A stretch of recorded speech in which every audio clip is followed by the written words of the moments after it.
Gak. Selamat menonton semuanya.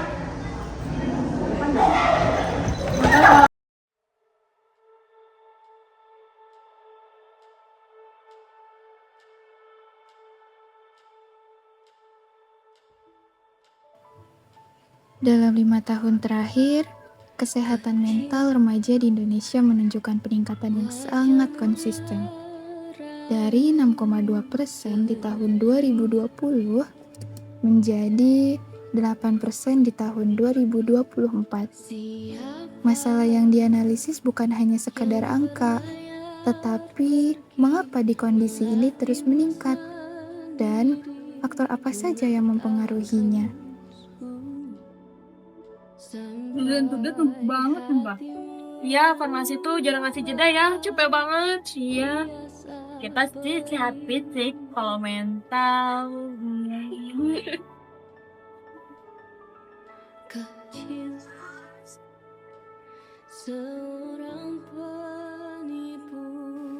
Salah satu temuan penting adalah 36% remaja pernah mengalami bullying atau tekanan sosial.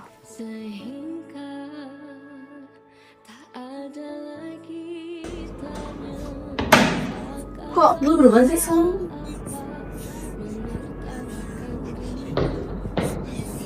Aku berubah nih. Temuan lain menunjukkan 72% remaja memiliki penggunaan smartphone yang tinggi. Alih-alih menjadi pelarian, justru memperparah perasaan overthinking dan perbandingan sosial.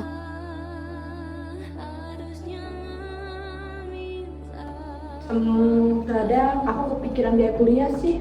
Iya, sama. Kan semua orang gak punya kondisi uang yang sama ya. Iya. Sebanyak 44% remaja berasal dari kondisi sosial ekonomi yang sangat rendah, yang turut meningkatkan tekanan mental. Selain itu, penggunaan antidepresan meningkat dari 9% menjadi 13%. Ini menunjukkan bahwa masalah kesehatan mental bukanlah hal yang sepele, dan semakin banyak yang membutuhkan bantuan profesional seperti tenaga kesehatan. Kamu bisa. Pasti bisa. Tapi pelan-pelan ya.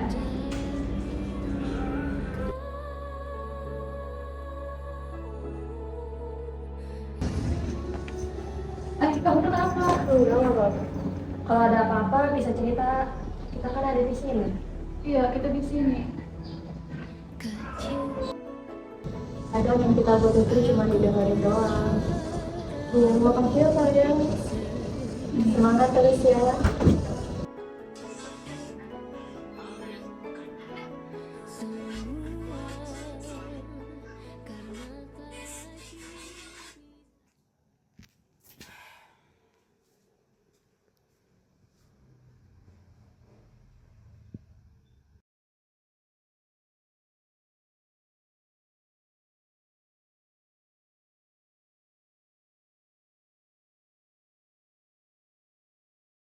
Selamat datang di Laporan Kesehatan Mental Remaja Indonesia. Berdasarkan data nasional, prevalensi gangguan mental pada remaja mencapai 8%, menunjukkan peningkatan dari tahun ke tahun sejak tahun 2020 yang berada di angka 6,2%. Tren ini menandakan adanya kenaikan yang perlu menjadi perhatian serius. Dari sisi faktor yang berhubungan, 72% remaja mengalami kecanduan smartphone tingkat tinggi, menjadikannya faktor paling dominan. Selain itu, 36% remaja pernah mengalami bullying dan 44% berasal dari latar belakang sosial ekonomi yang rendah. Sementara itu, 13% remaja tercatat menggunakan antidepresan. Dilihat dari distribusi usia, mayoritas remaja berada pada rentang 15 hingga 18 tahun sebesar 54%. Disusul usia 11 hingga 14 tahun sebanyak 46%. Dari segi jenis kelamin, perempuan mendominasi sebesar 59%, sementara laki-laki 41%. Meski demikian, secara keseluruhan 92% remaja tidak mengalami gangguan mental dan 8% lainnya mengalami gangguan. Sesuai dengan data prevalensi yang tercatat, data ini menjadi pengingat bahwa kesehatan mental remaja perlu diperhatikan bersama, baik dari keluarga, sekolah, maupun lingkungan sosial.